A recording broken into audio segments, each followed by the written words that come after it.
sama seperti Tuhan. Hebat.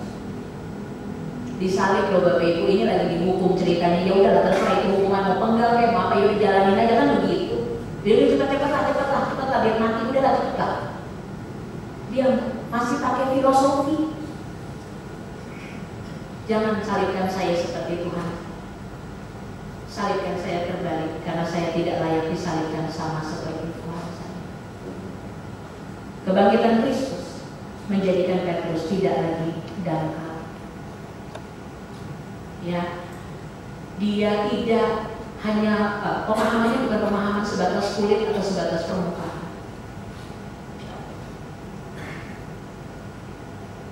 Kalau saya bilang ini bukan pemahaman minyak urapan, tadi saya sudah sebutkan di KU1.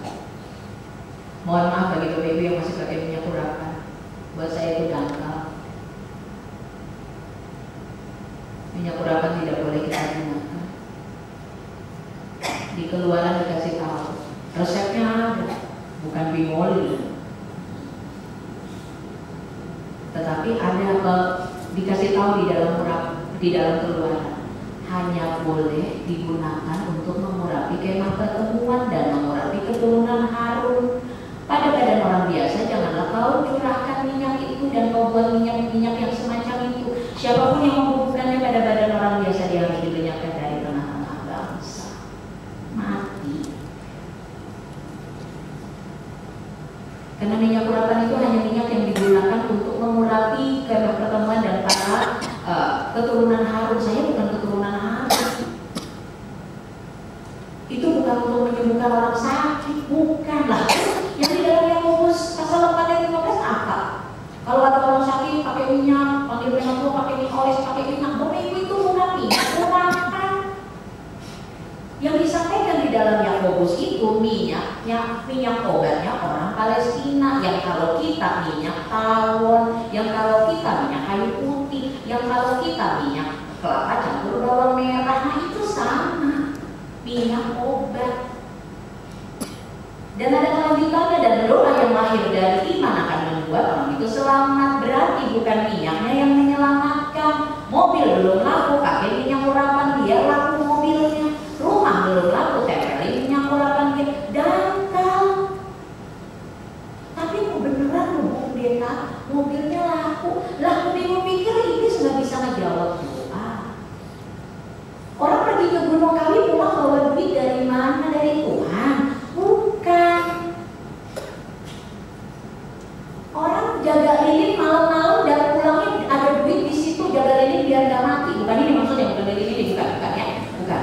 Jaga lilin biar nggak mati dapat duit. Emang dari mana? Dari Tuhan? Bukan. Iblis emang nggak bisa ngasih. Ketika iblis melihat yang diagukan sininya bukan Tuhannya, itu apa potongan. Terpujilah dia. Karena umat Tuhan percayanya sama minyak goreng, menyalahgunakan, membenarkan, nyomot ayat sana sini. Makanya saya bilang, kenapa sampai saya sekolahnya lama, bosen. Karena memang nggak boleh main asal comot sana comot sini, ambil sana ambil sini. Terpujilah Tuhan, haleluya. Karena memang sulit, semuanya ada dasarnya. Tuhan nggak mau. Itu pengurapan itu pun juga adalah simbol di depan orang Israel. Orang-orang yang kuminyaki ini dikhususkan bagi aku, bukan supaya sakit di bagian mananya yang ada bisulnya di sini. Oke, tahu dalam nama Tuhan Yesus ya. Ya elah. Ada kanker-kankernya di mana? Oh, kankernya di betis. Taruh ya minyak urapan dalam nama Tuhan Yesus. Kankernya hilang. Ya ampun. Menghina Tuhan saya banget ya. Bukan untuk itu peruntukannya. Doa. Bapak Ibu mau pakai air putih, Bapak Ibu mau pakai minyak, asal jangan minyak jelantah.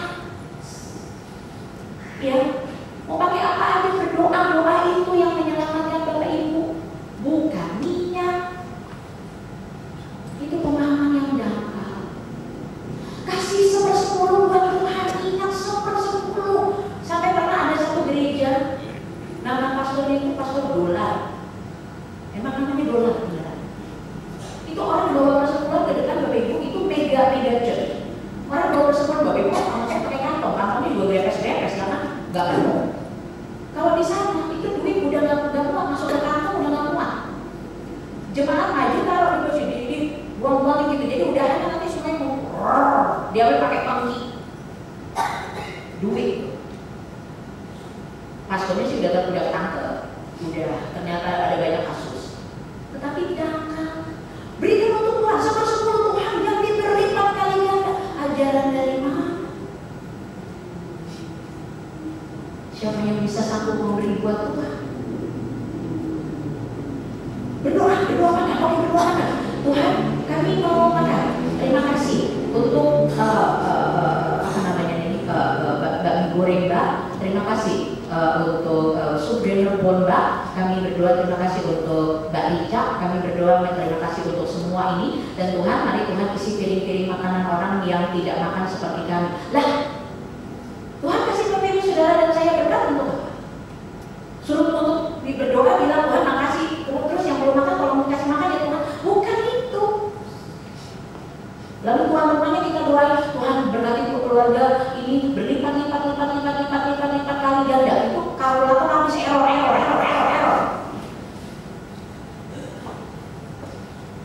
Bukan untuk ngedoain balik ke keluarganya. Dia sudah melakukan tugas, belajar dong. Yang saya tunjuk saya ya, nggak boleh ada yang tersinggung ya. Belajar dong.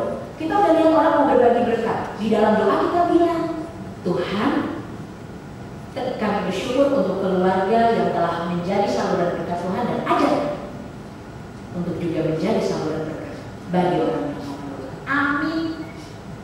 Panjang lebar, keburu lapar. Begitu amin, udah habis makanan. Karena bahkan doanya terlalu indah. Tuhan isi piring-piring makan orang yang berkekurangan, yang di pelosok-pelosok, di bawah kolong jembatan. Di bawah kolong jembatan dengan makanannya masih rendah, mau hina banget.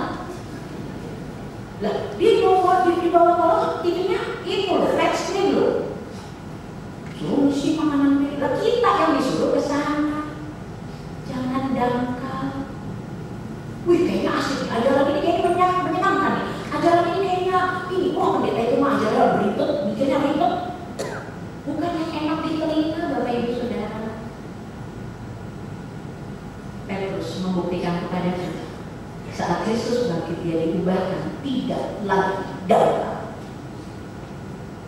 Pemahamannya jauh beda, gak asal yang enak. Dan dia buktikan itu dengan pemahaman, salibkan saya kembali, karena saya tidak layak disalibkan sama seperti Tuhan saya. Yang berikut adalah Thomas. Saya sudah bilang tadi, saya nggak pernah nyalahin Thomas. Tetapi saya bersyukur momen ini ada, karena murid-murid harus tahu Tuhan Yesus mau ngasih pesan buat murid. Setelah ini bilang ke semua orang, berbahagia orang yang gak lihat tapi percaya. Momen itu harus ada. Karena setelah itu memberitakan, hai Yesus sudah bangkit, itu gak gampang. Lah, stereogram saya bilang Bapak Ibu, tolong percaya dong, kalau itu gak ada yang percaya kan anak saya. Itu yang barang-barang gampang, yang masih bisa dibuktikan. Ada orang lain yang bisa melihat stereogram, dia bisa dukung pernyataan saya, emang itu gambar 3 salib. Tapi bagaimana dengan Kristus yang tidak ada yang bisa membuktikan? Nunjukin kuburnya, omong kosong. Lihat tempat di mana dia dulu disalib, dari mana judulnya. Kita nggak punya bukti Bapak Ibu Saudara. Tetapi sekaligus bacaan yang keempat mengajarkan Bapak Ibu Saudara dan saya untuk tidak lagi ragu. Kebangkitan Kristus akan menjadi tidak sia-sia ketika percayanya Bapak Ibu Saudara dan saya bukan karena melihat. Tuhan kasih saya di sini jawaban doa saya, maka saya akan berikan 90% dari penghasilan saya untuk Tuhan. Hai, Tuhan bukan teman dagang kita. Ada uang, ada barang, ada bukti dari Tuhan, ada iman. Bukan seperti itu. Kita bilang, Tuhan pokoknya saya lihat bukti. Tuhan bikin sesuatu dulu untuk anak saya. Tuhan bikin sesuatu dulu untuk pasangan saya. Setelah itu saya mematikan diri. Saya mau jadi majelis, saya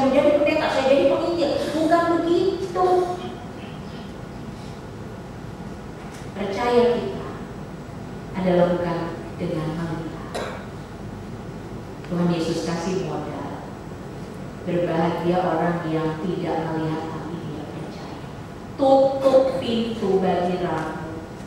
Kebangkitan Kristus menjadikan seorang tidak lagi. Oke, yang pertama, kebangkitan Kristus menjadikan seseorang tidak lagi sama. Kebangkitan Kristus menjadikan seseorang tidak lagi goyah. Kebangkitan Kristus menjadikan seseorang tidak lagi dangkal. Kebangkitan Kristus menjadikan seseorang tidak lagi ragu. Karena semua bisa jawab, nggak ada sepeda. Kebanyakan semua bisa jawab berapa banyak sepeda yang masih dikasih. 100.000 aman, sepeda aman.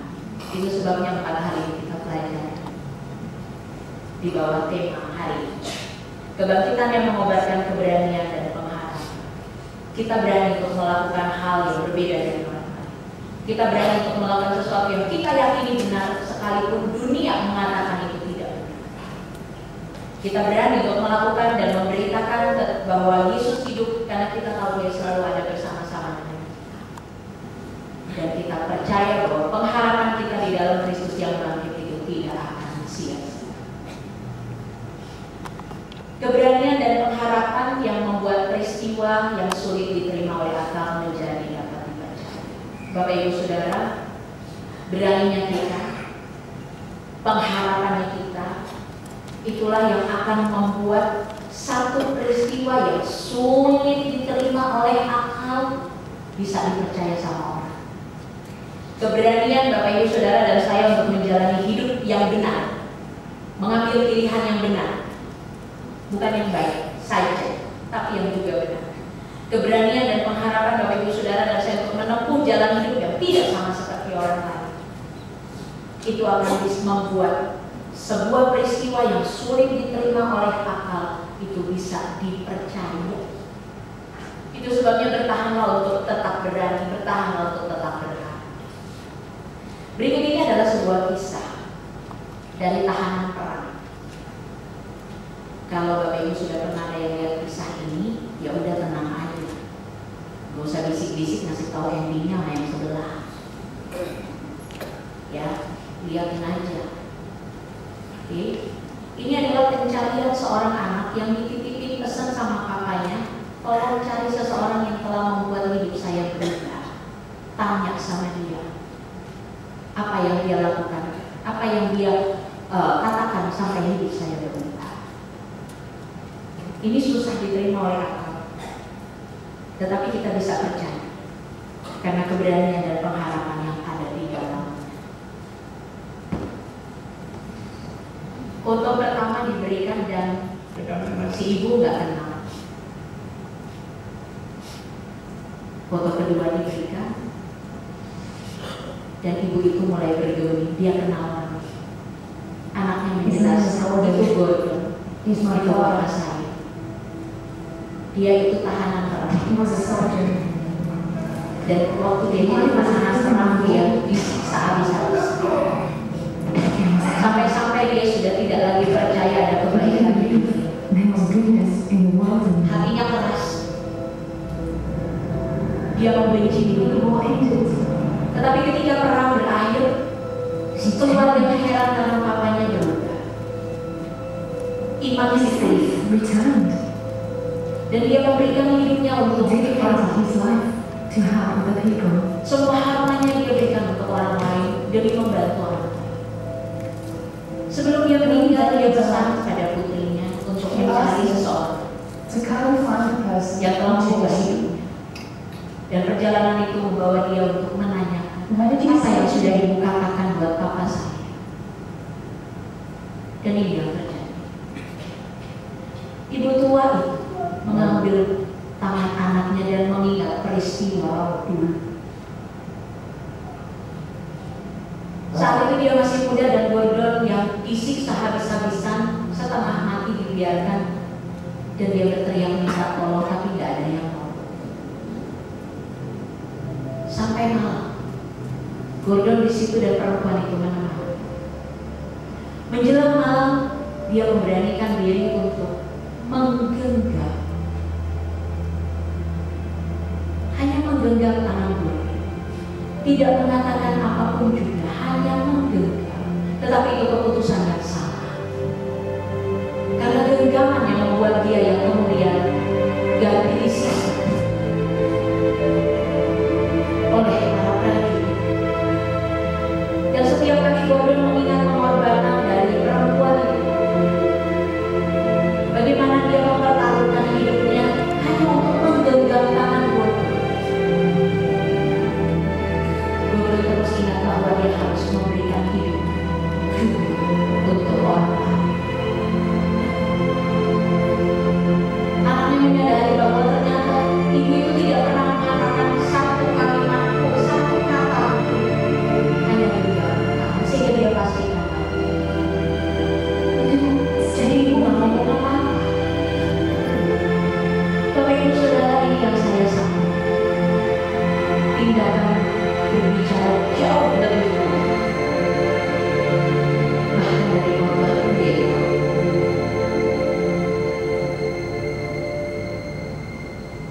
Karena tindakanlah yang memulihkan.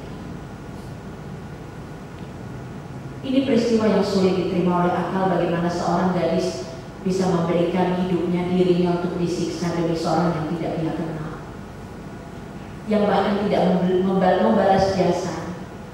Tetapi peristiwa ini bisa saudara dan saya percaya, karena di dalamnya ada keberanian, di dalamnya ada pengharapan. Keberanian dan pengharapan seperti itulah yang ketika Bapak Ibu Saudara dan saya nampakkan di dalam hidup, itu akan membuat orang lain dapat menerima sebuah peristiwa yang sulit untuk mereka percaya.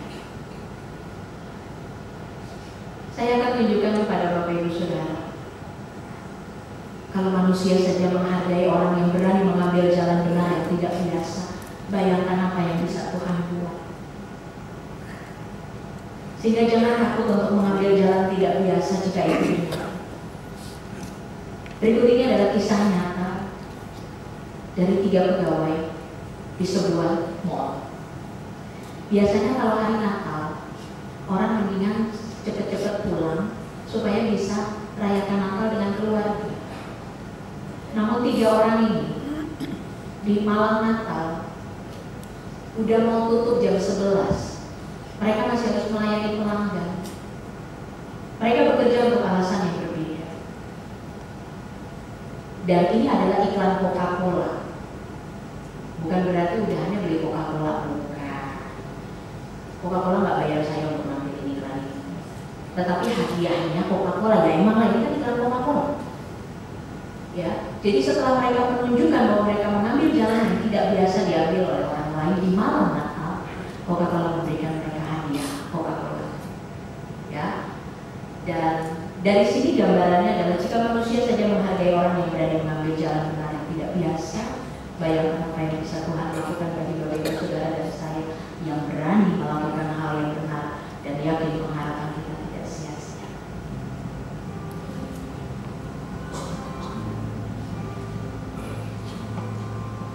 Mereka mulai bekerja dari mall buka.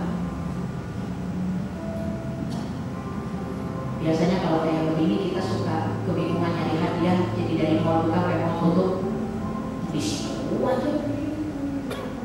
Ini orang pertama, karena dia adalah pembungkus kado.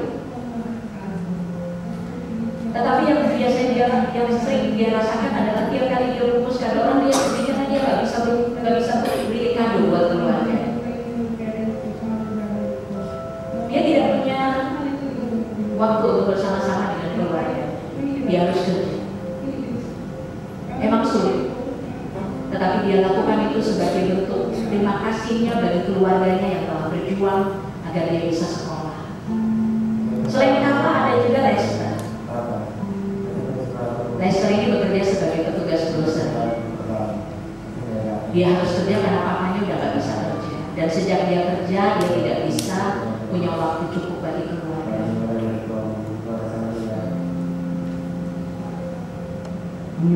Ini orang ketiga, Jericho. Jericho adalah seorang waiter. Di malam Natal ya, kalau lihat keluarga makan bareng dia suka iri. Jadi Bapak Ibu kalau lagi makan bareng sama keluarga, biasanya waiternya suka pengen sekali makan kayak gitu dengan keluarga. Jadi jangan mainan HP. Ya, Dia pengen merasakan kebahagiaan bisa makan malam bareng dengan keluarga, tapi nggak bisa, dia mesti kerja. Padahal dia rindu sekali bisa merasakan kebahagiaan itu, makan bareng keluarga. Dan ini Coca-Cola yang memberikan hadiah Coca-Cola untuk semua mereka. Seorang ibu datang dengan belanjaan banyak termasuk Coca-Cola. Kita lihat Lester akan membungkus semuanya ya dengan tongin, dengan senyum, padahal itu sudah hampir jam 11, hampir tutup toko. Tapi dia tetap melayani dengan senyum. Gak marah-marah, banyak amat tuh bayar belanjaannya. Ya. Orang kedua ini lumayan ya, kalau saya jadi tukang bungkus, saya nggak bungkusin. Sak kontainer minta dibungkusin. Ya, karungnya gede-gede. Tapi dia tetap bungkus, padahal udah mau. Orang ketiga, badannya sih nipu ya. Badannya kecil, makanan yang dia pesen banyaknya minta ampun. Lalu kemudian setelah mereka mengerjakan tugasnya, mereka mendapatkan satu botol Coca-Cola disertai pesan, semua yang tadi sudah Lester kantongin itu boleh Lester bawa pulang untuk keluarganya di malam Natal. Demikian juga dengan Carla. Carla diberitahu semua yang dia bungkusin itu adalah hadiah yang bisa dia bawa pulang untuk keluarganya di malam Natal. Pengennya sih bawa pulang yang minta dibungkusin ya, tapi nggak boleh. Apa enggak ya, enggak boleh. Ini yang berikut adalah dia dapat Coca-Cola dan kemudian dikasih tahu bahwa seluruh makanan yang sudah dia hidangkan itu dia akan dia makan bersama-sama dengan keluarganya di malam. Ya, banyak keluarganya sudah siap. Mereka akan makan bersama-sama. Bapak Ibu Saudara, lihat manusia saja menghargai. Jika manusia yang berdosa ini bisa menghargai orang-orang yang berani mengambil jalan tidak biasa, mari bayangkan apa yang sanggup Tuhan lakukan kepada siapa saja yang berani mengambil jalan yang benar namun tidak biasa. Mari kita memaknai kebangkitan Yesus dengan menjadi orang-orang yang berani, tidak lagi sama, berani, tidak goyah, berani, tidak dangkal, dan berani untuk tidak ragu. Dan kita percaya ini apa yang kita lakukan, ini tidak akan Tuhan biarkan sia-sia. Dengan keberanian dan pengharapan Bapak Ibu Saudara dan saya, orang di luar sana, ketika berhadapan dengan berita paling tidak masuk akal, mereka bisa percaya. Karena tindakan berbicara jauh lebih besar, bahkan dari khotbah pendeta. Selamat mengobarkan keberanian dan pengharapan melalui Kristus yang bangkit. Tuhan Yesus memberkati.